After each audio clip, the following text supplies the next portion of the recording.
పొత్తు కూటమి అని మాట్లాడుతున్నారు కానీ కింది క్యాడర్లో అంతగా అంటే వాళ్ళకి ఎందుకు they are not able to take it or what? ఇది సహజం అండి. ఏ పార్టీలో అయినా కూడా మనం స్వతంత్రంగా వెళ్తే ఎక్కువ మందికి అవకాశం వస్తుంది. గెలిచినా గెలవకపోయినా ఒక పోటీ చేసే వాతావరణం, పార్టీ నిర్మాణం చేసుకునే వాతావరణం ఉంటుంది. అదే పొత్తులో వెళ్ళటం వల్ల నష్టపోతాం అనేటువంటి భావన సహజంగా ఏదైతే అంటే ఇప్పుడు బలహీనమైనటువంటి పార్టీల్లో ఎక్కువగా ఉంటుంది అది. ఎందుకంటే వాళ్ళకి ఉన్నటువంటి అవకాశాన్ని వాళ్ళ యొక్క తగ్గిపోతాయి. సో కాబట్టి సరే ఇప్పుడు కేంద్ర పార్టీ వాళ్ళు ఉన్నటువంటి ఆలోచనల ప్రకారం లేదు ఇక్కడ రాష్ట్రానికి ఉన్న అవసరాల ప్రకారం కూడా పొత్తులు పెట్టుకుంటారు కాబట్టి దాన్ని అర్థం చేసుకుంటుంది పార్టీ క్యాడరు. కానీ మీరు చెప్పినట్టుగా కొంత అసంతృప్తి అయితే మాత్రం లోయర్ లెవెల్లో ఉండడం అనేది సహజం, అదేం ఊహించింది కాదు. అయితే అంటే ఒక నేత కావాలి ఇంకో నేత వద్దు అనేది బాహటంగా చెప్పేస్తున్నారు.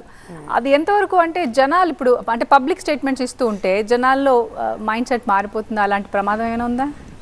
అదే రాజకీయాలు మారుతున్నాయి, ఎవరికి వాళ్ళకి టికెట్ పోటీ చేయాలనేటువంటి ఉండటం, వాళ్ళకి కావాల్సినటువంటి మనుషులతోటి ఈ రకమైనటువంటి ఇవి చెప్పడం అనేది కామన్గా జరుగుతుంది. కానీ చివరికి ఎవరికి టికెట్ ఇచ్చినా కూడా పార్టీ మొత్తం కూడా కలిసి పనిచేసేటువంటి సంస్కృతి మా పార్టీలో ఉంటుంది. ఖచ్చితంగా వాళ్ళ విజయం కోసం పార్టీ అంతా కూడా ఏకతాటిపై నిలబడుతుంది. రైట్. అంటే కూటమి అంటే జత కట్టాక మూడు పార్టీలు జాతీయ పార్టీ బీజేపీ జాతీయ పార్టీ ఆ హోదాకి అంటే తగిన న్యాయం జరిగినట్టు అనుకోవచ్చా? అంటే ఇప్పుడు మీరు అలా అడుగుతున్నారు. ఇంకొక పక్క ఒక వాదన, అసలు బీజేపీకి ఎందుకు సీట్లు ఇవ్వాలి, వాళ్ళకు ఉన్నటువంటి ఓటింగ్ పర్సంటేజ్ అంత అనేటువంటి వాదన కూడా ఉన్నది. కాబట్టి సహజంగా భారతీయ జనతా పార్టీ గౌరవప్రదంగానే సీట్లు తీసుకుని దానికి మాత్రమే ఒప్పుకున్నట్టుగా మేమంతా కూడా భావిస్తున్నాం. అంటే మీ పార్టీ ప్రెసిడెంట్ పురంధేశ్వర్ గారు ఒక నివేదిక పంపించారు అధిష్టానానికి, అంటే ఈ ఏరియాస్లో మాకు కాస్త హోల్డ్ ఉంది అని. అది అంటే దానికి తగ్గట్టుగానే జరిగాయి అనుకోవచ్చా పొత్తులో సీట్ల సర్దుబాటు? అంటే ఎప్పుడు అనుకున్నట్టుగా జరగవండి. ఇప్పుడు మేము సహజంగా మాకున్నటువంటి అంచనాల ప్రకారం ఉన్నటువంటి బూత్ కమిటీల ప్రకారం అక్కడ గ్రౌండ్ లెవెల్ ఉన్నటువంటి స్ట్రెంత్ని బట్టి మేము ఎక్కువ సీట్లు అడగడం జరుగుతుంది. ఎప్పుడు కూడా ఆశావాహులు కూడా ఎక్కువ ఉంటారు కాబట్టి వాళ్ళ కోసం ఎక్కువ అవడం జరుగుతుంది. కానీ మనం గ్రౌండ్ రియాలిటీస్ కూడా అర్థం చేసుకోవాలి. అవతల పార్టీ యొక్క కంపల్షన్స్, అలాగే మనం చూసాం జనసేన తెలుగుదేశం ఆల్రెడీ ఒక పొత్తుకి అండర్స్టాండింగ్ వచ్చి కొన్ని సీట్లు వచ్చాక కూడా వాటిని కూడా కొంత త్యాగం చేసి వాళ్ళు అడ్జస్ట్మెంట్ చేశారు. అంటే ఇది అందరూ త్యాగం చేస్తారు. ఇప్పుడు తెలుగుదేశం ఏమనుకుంటుంది, మేము మొత్తం ఇగో ఇన్ని సీట్లు మేము త్యాగం చేసాం, 31 సీట్లు మేము త్యాగం చేసాం అనుకుంటుంది. సో భారతీయ జనతా పార్టీ ఏమనుకుంటుంది, మేము 125 సీట్లు త్యాగం చేసాం అనుకుంటుంది. ఆ రంగానే జనసేన 150 సీట్లు మేము త్యాగం చేసాం. కాబట్టి ఇది సహజం పొలిటికల్ రాజకీయ పార్టీల్లో ఈ రకమైనటువంటి భావన ఉండటం. కానీ మా నాయకత్వం ఏ నిర్ణయం తీసుకుందో దానికి సంతృప్తికరంగానే క్యాడర్ కూడా ఉందని నేను భావిస్తున్నాను. అదే అడగబోతున్నా. ఎందుకంటే ఇప్పుడు రాజు మంత్రి తప్పితే సైనికులు బాగా అంటే they play very important role to take it. అలా కింది స్థాయి వాళ్ళు అంటే దాన్ని తీసుకెళ్ళాలి కదా. ఇప్పుడు మీరంతా ఇప్పుడు రేపు ఎన్నికల్లో పనిచేసేది వాళ్ళే. సో వాళ్ళని ఎలా మోటివేట్ చేసి ఇదంతా సర్దుమణిగేలా చూస్తారు? ఎందుకంటే సమయం లేదు. ఇప్పుడు పార్టీ మొదటి నుంచి కూడా క్రమశిక్షణ కలిగినటువంటి పార్టీ, కేంద్ర నాయకత్వం ఏం చేసినా కూడా పార్టీ మంచి కోసం, దేశం మంచి కోసం, రాష్ట్రం మంచి కోసం చేస్తున్నటువంటి విశ్వాసంతో పనిచేసేటువంటి వాళ్ళే ఉంటారు ఎక్కువ శాతం. సో కొద్దిమంది వేరే రకమైన ఆలోచన ఉండొచ్చు, కానీ కాబట్టి ఏ రకమైనటువంటి ఇబ్బంది కూడా మాకు ఎన్నికల్లో ఉండదు.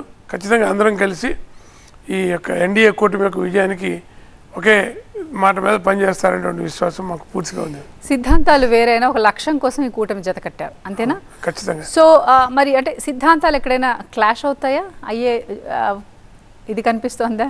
అంటే ఖచ్చితంగా వస్తాయి. ఇది ఒక సర్దుబాటే. ఎప్పుడు కూడా మనకి లక్ష్యం చేరుకోవడానికి ఒక సర్దుబాటు ఇది. కాబట్టి చిన్న చిన్న ఫిక్షన్స్ అనేవి ఎప్పుడు కూడా ఉంటాయి. వాటిని అధిగమిస్తూ ఒక గ్రేటర్ గోల్ కోసం మనం ఉన్నప్పుడు ఒక కొన్ని రాజీ పడాల్సినప్పుడు మొత్తం కూడా రాజకీయాలైనా ఏదైనా లైఫ్ అయినా కూడా కాంప్రమైజ్ అనేటువంటిది చాలా ఇంపార్టెంట్. అది కాంప్రమైజ్ అవ్వడం, అండర్స్టాండింగ్, ఈ రెండింటిని బేస్ చేసుకుని మనం ముందుకు వెళ్ళాలి. ఆ రకంగానే పార్టీ ముందుకు పెడుతుంది. రైట్. 3 పార్టీలు తెలుగుదేశం, జనసేన, బీజేపీ. అంటే జనసేన అధినేత అయితే ఓపెన్గానే చెప్పేస్తున్నారు ఆయన జగన్ని దించటమే లక్ష్యం అని. చంద్రబాబుకు కూడా అదే రైవల్రీ అంటే పార్టీ పరంగా, sorry if I used wrong word, but బీజేపీకి కూడా నిజంగానే జగన్ పట్ల అంతా ఇది ఉందా, లేకపోతే కూటమి కట్టాం కాబట్టి లక్ష్యం వైపు అలా వాళ్ళతో వెళ్ళిపోవాలనే? మీరు గత చాలా సంవత్సరాలుగా అంటే సోమవీర్రాజు గారు అధ్యక్షుడిగా ఉన్నప్పుడు కానీ పురంధేశ్వరి మేడం అధ్యక్షురాలు అయిన తర్వాత కూడా మీరు చూస్తే మేము అనేక రకాలైనటువంటి పోరాటాలను మేము చేసాం. ప్రజల ముందు ఛార్జ్ షీట్ పెట్టాం వైఎస్ఆర్సీపీ ప్రభుత్వం మీద. కాబట్టి వైఎస్ఆర్సీపీ ప్రభుత్వం మీద మేము చేసే పోరాటం అనేది వాళ్ళు కొత్తగా మొదలైంది కాదు. కాకపోతే ఏంటంటే ఒక రకమైనటువంటి ఒక దీన్ని ప్రజల్లోకి తీసుకువెళ్ళి ఒక కమ్యూనిస్టులు కావచ్చు లేదా వేరే పార్టీల వాళ్ళు కావచ్చు వీళ్ళందరూ ఒకటే అనేటువంటి ఒక భావాన్ని ప్రజల మనసులో జొప్పించారు. దురదృష్టవశాత్తు ప్రజలు కూడా దాన్ని నమ్మేటువంటి పరిస్థితి వచ్చింది. అది మా దురదృష్టం అనే నేను చెప్తాను. మేము ఏ సమయంలో కూడా వైఎస్ఆర్సీపీ యొక్క అరాజక పాలనని మేము సమర్థించలేదు. మా కేంద్ర పెద్దలు వచ్చినప్పుడు కూడా నడ్డా గారు వచ్చినప్పుడు కానీ అమిత్ షా గారు వచ్చినప్పుడు కానీ ఖచ్చితంగా ఈ యొక్క అవినీతి పాలనని మేము దుయ్యబట్టాం. సో కాబట్టి ఇది వైఎస్ఆర్సీపీ తోటి మేము అంటగాగామన్నమాట. ఇది అవాస్తవం. ఖచ్చితంగా మేము ఒక రాజకీయ పార్టీగా ఒక ప్రతిపక్ష రాజకీయ పార్టీగానే బిహేవ్ చేసాం. అలాగే వాళ్ళని అదే ఉద్దేశంతో ఇప్పుడు తెలుగుదేశం పార్టీతో కలిసి పనిచేస్తున్నాం. సరే, ఇటువైపు చూస్తే వైసీపీ చాలా అగ్రెసివ్గా ఉంది. దాంట్లో ఉన్న నేతలు కూడా కాస్త వాళ్ళ మాటలు కైండ్ ఆఫ్, బట్ బీజేపీ చూస్తే మీరు అన్నారు ఒక డిసిప్లిన్డ్ అన్నట్టుగా, అంటే గీత దాటనట్టుగా ఉంటుంది. అండ్ కొంచెం సాఫ్ట్ నేచర్డ్ లీడర్స్ కూడా కనిపిస్తారు. ఐ డోంట్ నో ఇంకా అట్లాంటి అగ్రెసివ్ శివాజీలాగా ఉన్నారేమో తెలియదు, కానీ ప్రస్తుతానికి మాత్రం చాలా సాఫ్ట్ స్పోకెన్ అండ్ అర్థమవుతుంది కదా. సో ఈ పార్టీని మరి మీరు ఎలా ఢీ కొట్టడానికి ఎలా సన్నద్ధమవుతున్నారు? మీరు అలా మారాలా, లేకపోతే అలా ఆ రంగు తీసుకోవాలా మీరు, లేకపోతే మీ రంగుతో మీరే ఇచ్చేస్తారు?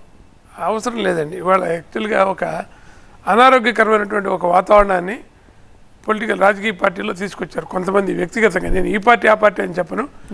అన్ని పార్టీల్లో కూడా కొంతమంది మీరు చెప్పినట్టుగా అగ్రెసివ్గా మాట్లాడి, ఎందుకంటే ప్రజలు ఏదో కొంత వాళ్ళకి ఒక తాత్కాలికంగా అవన్నీ ఆనందించేటువంటి పరిస్థితి ఉన్నా కూడా అసహించుకునేటువంటి పరిస్థితి వస్తున్నది. ఎందుకంటే వాళ్ళు మాట్లాడేటువంటి భాష కానీ. కాబట్టి అది ఆరోగ్యకరం కాదు. ఖచ్చితంగా మనం రాజకీయాల్లో మీరు వ్యతిరేకించండి, తీవ్రంగా గట్టిగా వ్యతిరేకించవచ్చు, కానీ మన యొక్క భాష కానీ మన యొక్క ప్రవర్తన కానీ ఒక మర్యాదకరంగానే ఉండాలి తప్ప అమర్యాదకరమైన దానికి రాజకీయాలు ఎప్పుడు కూడా చోటు ఉండకూడదు.